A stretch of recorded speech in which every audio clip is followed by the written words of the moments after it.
El Patron merupakan salah satu video mengerikan yang pernah tersebar di internet pada tahun 2022 lalu mengenai seorang pria yang bernama asli Leonardo Alexander yang dibunuh dengan sadis hanya karena ia tidak membayar uang pemerasan. Leonardo, atau lebih dikenal sebagai El Patron, merupakan seorang ayah dari 3 orang anak asal Venezuela yang terpaksa pindah ke Peru karena situasi ekonomi mereka yang memburuk. Leonardo sendiri dikenal sebagai orang baik dan ia hanya merupakan seorang supir taksi di daerah Los Olivos. Ia juga menyewa sepeda motor taksi Vero berwarna biru untuk mencari nafkah. Ya, jika di Indonesia kendaraannya disewa oleh Leonardo ini kita sebut sebagai bajai. Nah, selama bekerja sebagai supir taksi, Leonardo, atau lebih dikenal sebagai El Patron, ia beberapa kali diperas oleh seorang pria yang diidentifikasi sebagai Frank Anthony Lopez, atau lebih dikenal sebagai El Chatin. Nah, pada hari kejadian, saat itu Leonardo ini tidak membayar uang pemerasan kepada Frank Anthony selama 2 minggu. Karena ia harus mengirimkan uang tersebut kepada keluarganya yang berada di Venezuela. Dan kebetulan pada hari itu ia juga sedang sepi penumpang. Pelaku yang mendengar hal tersebut kemudian memutuskan untuk menemui Leonardo secara langsung di tempat ia bekerja, di sebuah jalan yang bernama Las Veras yang terletak di sebuah zona yang disebut sebagai 5 de Agosto.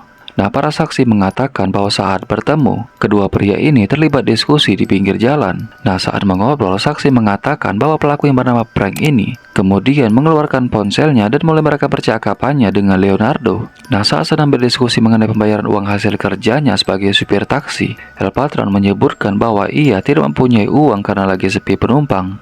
Pelaku yang mendengar hal tersebut kemudian emosi dan mengatakan kepada Leonardo, "Apakah Anda bosnya?" Atau dalam bahasa Spanyol disebut sebagai El Patron. Karena sudah tidak tahan lagi, Frank Anthony kemudian mendorong Leonardo sebanyak 4 kali tepat di area kelapanya hingga ia meregang nyawa. Nah, setelah kejadian, Frank Anthony ini kemudian langsung pergi dari lokasi kejadian untuk melarikan diri. Kabar baiknya, setelah beberapa hari menjadi buronan, pelaku kemudian berhasil ditangkap oleh pihak kepolisian dan diancam hukuman berlapis karena ia tidak hanya merencanakan pembunuhan kepada Leonardo pada hari tersebut, melainkan juga ia tidak hanya dikenal sebagai pemeras, seorang perampok, pembunuh, dan bahkan pengedar narkoboy. Frank Anthony alias dikenal sebagai El Chatin yang dijuluki sebagai orang yang bunuh demi kesenangan memang merupakan seorang penjahat yang memulai aksinya dari tahun 2017.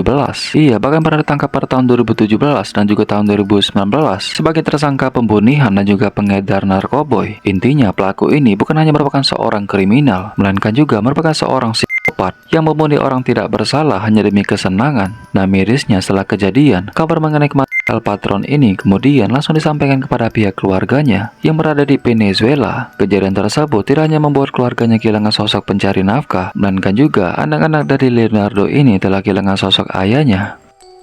Oke lah guys, mungkin itu aja informasi singkat yang bisa saya sampaikan. Terima kasih sudah menonton video ini dan sampai jumpa.